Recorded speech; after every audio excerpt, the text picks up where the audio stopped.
Hi, fourth graders, it's Miss Waldeck. So today we are on Chapter 6, Lesson 2. If you do not have your book opened yet, make sure you do. Again, it's Chapter 6, Lesson 2, page 335. If you need to get it open, pause the video and then start it again. All right, you guys, our lesson is on estimating quotients. Remember, to estimate just means to round. So we are going to estimate quotients today. Let's start by reading our top paragraph. It says there are different ways to estimate quotients. One way is to use compatible numbers. Compatible numbers are numbers that are easy to compute mentally. Okay, so that just means we are going to estimate or round our numbers into easier numbers that we can divide with. Or, again, computable numbers. So let's take a look at example 1. Example 1 says circuses have been around for more than 200 years. They sometimes travel by train. Suppose a circus travels 642 miles in 8 hours. Estimate the quotient of 642 and 8 to find about how many miles per hour the train travels. Again, when we estimate, we round. We find an answer that is about the right answer, but not exactly. So let's take a look. We have the number 642, and we want to divide it by 8. Let's take 642 and make a number a little bit easier to divide with. Our box below in blue says 642 is close to 640. 640 and 8 are compatible numbers because they are easy to divide mentally. Or if you broke it down even smaller, you might know what 64 divided by 8 is. That's why we are going to round 642 to make it 640, because I know that 8 goes into 64 an even amount of times. That's easier for me to divide. I know that 64 when divided by 8 is also 8, because 8 times 8 is 64. So I'm going to fill in my answer right here. But I did 64 times 8. I still need to add my 0. 640 divided by 8 is 80. Again, I can check my answer. 8 goes into 64 8 times, and I have one extra 0 that I had to add on to the end.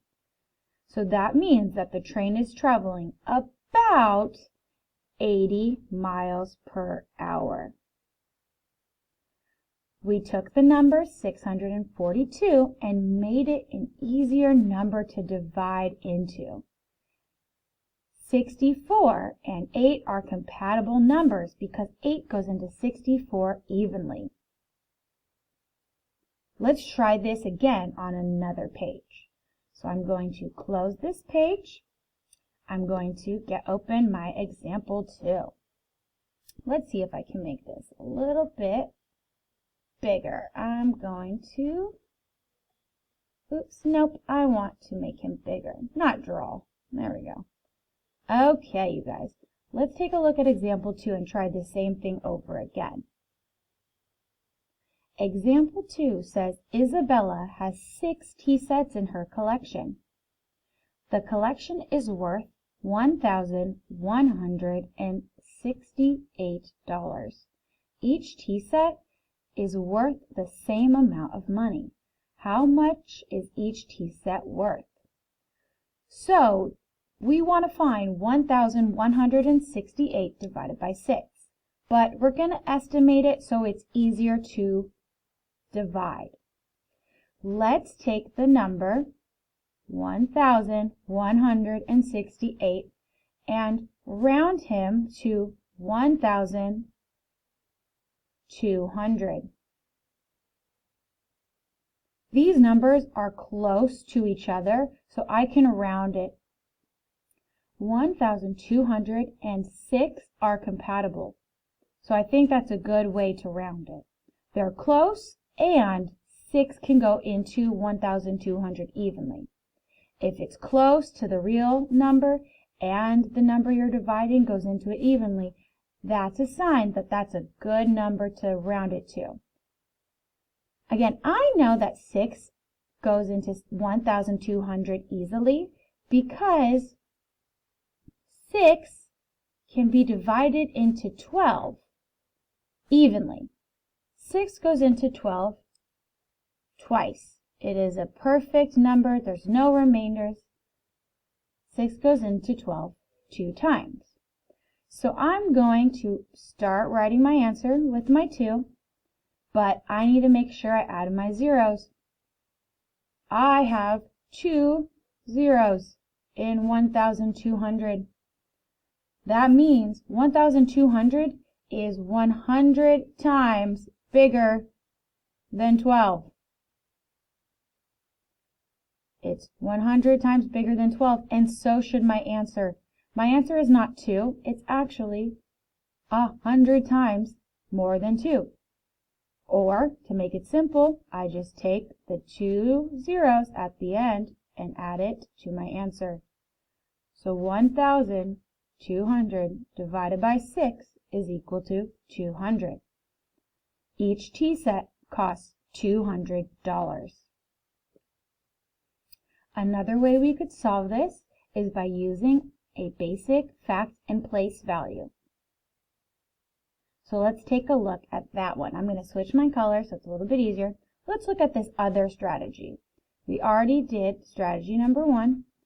Let's take a look at strategy number 2, using basic facts and place value.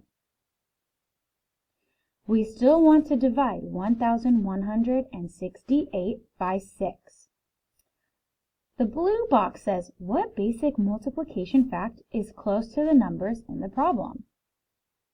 Well, I know that 6 times 2 is 12, and 6 times 20 is 120. So I can just keep adding my zeros until I get to 1,200. So it's very similar to what we did above, but let's go step by step. Let's break it down.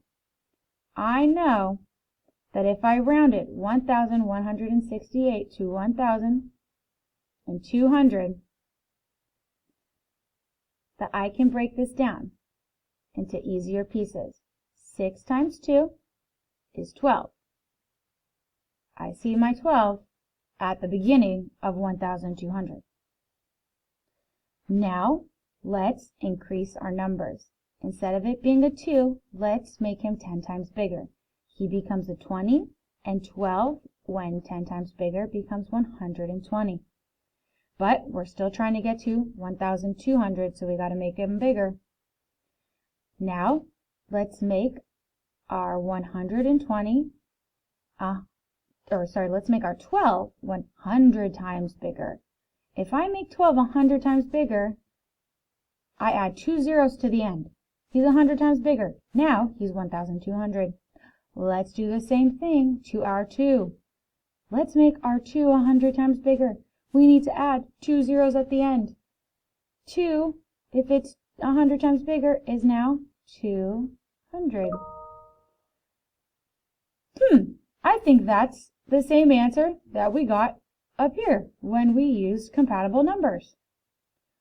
So my answer must be correct. Each tea set is worth about $200. If I'm still not convinced that my answer is right, though, I can still check my math a different way.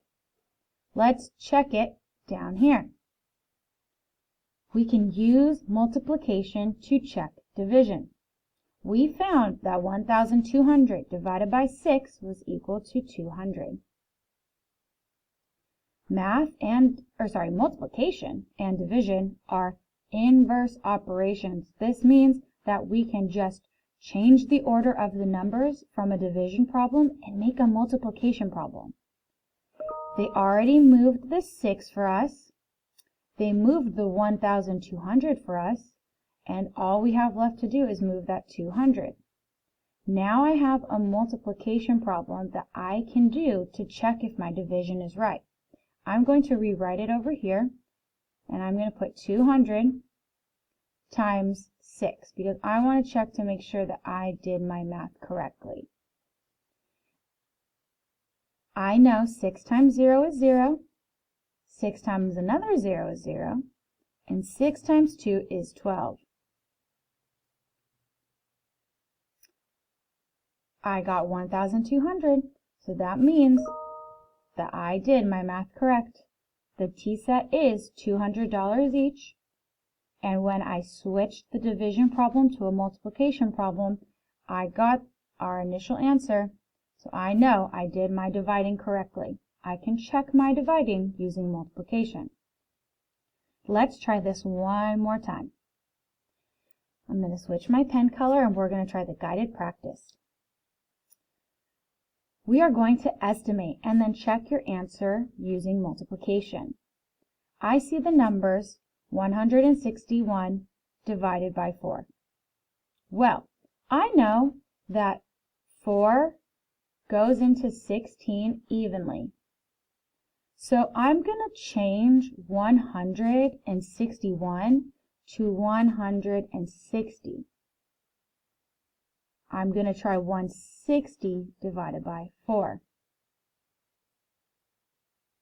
Well, I know that 4 goes into 16 4 times because 4 times 4 is 16. So I'm going to start writing my answer. But I know my answer is not 4 because I only used 16 and really it was 160. So 160 is 10 times greater than 16 because there's that added 0. So I need to make sure my answer is also 10 times greater than 4. Or just add my 0.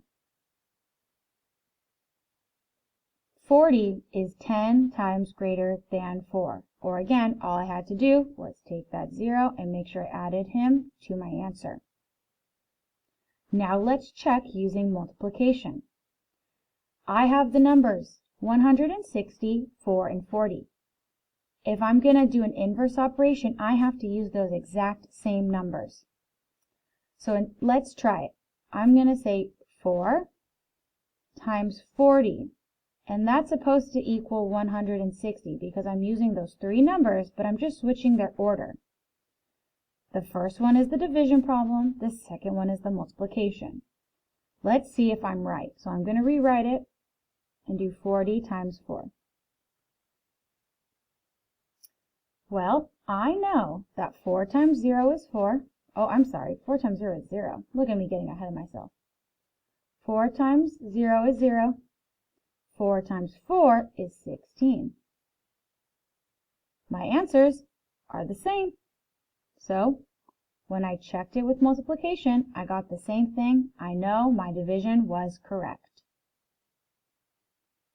Alright, you guys, make sure you finish the independent practice pages on your own. If you get confused, replay this video, watch how I did it.